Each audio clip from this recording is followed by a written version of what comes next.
Praise the Lord. Hallelujah. கர்த்தருக்கு மகிமை உண்டாவதாக. பிரியமானவர்களே, நீங்க எல்லாரும் எப்படி இருக்கீங்க? நலமா இருக்கீங்களா? சந்தோஷமா இருக்கீங்களா? தேவனுடைய நாமத்தினால உங்களை வாழ்த்துகிறேன். நிச்சயமாக உங்களுடைய குறைவுகள் எல்லாம் இயேசு கிறிஸ்துவின் நாமத்தினால் நிறைவாய் மாறுவதாக. ஒரு காரியத்தை குறித்தும் ஒரு சூழ்நிலைகளை குறித்தும் கலங்காதீங்க. நிச்சயமாக தேவன் நம்மளோடு இருக்கிறபடியால் உலகத்தில் இருக்கிறவனை காட்டிலும் நம்மில் இருக்கிற தேவன் பெரியவர். ஆமென். ஹல்லேலூயா. இந்த நாளில் தேவனுடைய வார்த்தை காண்போமாக. தேவனுடைய வசனம் சொல்லுகிறது. சங்கீதம் 50ஆம் அதிகாரம் 15வது வசனத்துல, ஆபத்து காலத்தில் என்னை நோக்கி கூப்பிடு, நான் உன்னை விடுவிப்பேன், நீ என்னை மகிமைப்படுத்துவாய். ஆமென். இன்னைக்கு நம்ம வாழ்க்கையில நிறைய சூழ்நிலைகள் வருகிறது. கேட்கிற ஒவ்வொரு விஷயங்களும் நம்மளுக்கு பயத்தையும் ஆபத்தையும் உண்டாக்குறது.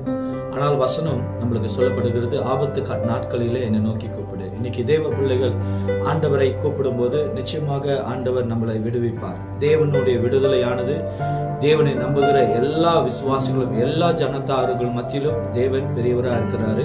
அதனால எந்த காரியத்தை குறித்தும் கலங்காதீங்க, பயப்படாதீங்க. ஏன் என்று சொன்னால் வசனம் சொல்லுகிறது, ஆபத்து நாட்களில என்னை நோக்கி கூப்பிடு, தேவன் நம்மளை விடுவிப்பார். ஆமென்.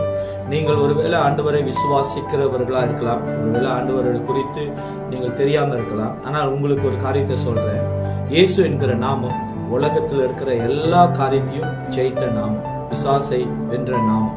இந்த இயேசு என்கிற நாமத்தின் மேல் விசுவாசமா இருங்க. உங்களோட வாழ்க்கையில் இருக்கிற பாதையில் இருக்கிற போராட்டங்கள், கவலைகள் எல்லாம் மாற தேவனால் கூடும் என்று சொல்லி உங்களுக்கு விசுவாசத்துல உற்சாகப்படுத்துகிறேன். ஆண்டவரை நம்புங்க. நிச்சயமாக சங்கீதம் 50ஆம் அதிகாரம் 15வது வசனத்தை மறந்துடாதீங்க.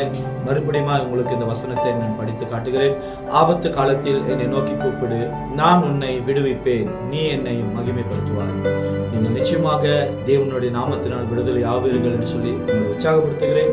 விசுவாசிங்கள். ஜெபம் செய்யுமாக. நல்ல ஆண்டவரே, இதோ வந்த கேட்ட ஒவ்வொரு பிள்ளைகளையும் தேவன் இந்த வார்த்தையின்படி ஆசீர்வதிப்பீராக. கலங்கி நின்றிருக்கிற இருதயங்கள் ஆண்டவரே, தவித்து கொண்டிருக்கிற சூழ்நிலைகள் எல்லாவற்றிலும் ஆண்டவரே, இந்த வசனத்தின் நிமித்தம் இவர்களுக்கு ஆண்டவரே விடுதலை நீ உண்டாக்கும்படி ஜெபிக்கிறேன். இவர்கள் உங்களுடைய பிள்ளைகளா இருக்கிறபடியால் ஆண்டவர் இவர்களுக்கு பலத்தை கொடுத்து தேவன் விடுதலை ஆக்கும்படி உங்களுடைய கருத்துல இந்த வசனத்தின் நிமித்தம் இவர்களை ஆசீர்வதிக்கிறேன். தேவன் தாமே பொறுப்படுத்தி வழி நடத்துவீராக. இயேசுவின் நாமத்தில் ஜெபிக்கிறேன், ஜீவனுள்ள நல்ல பிதாவே.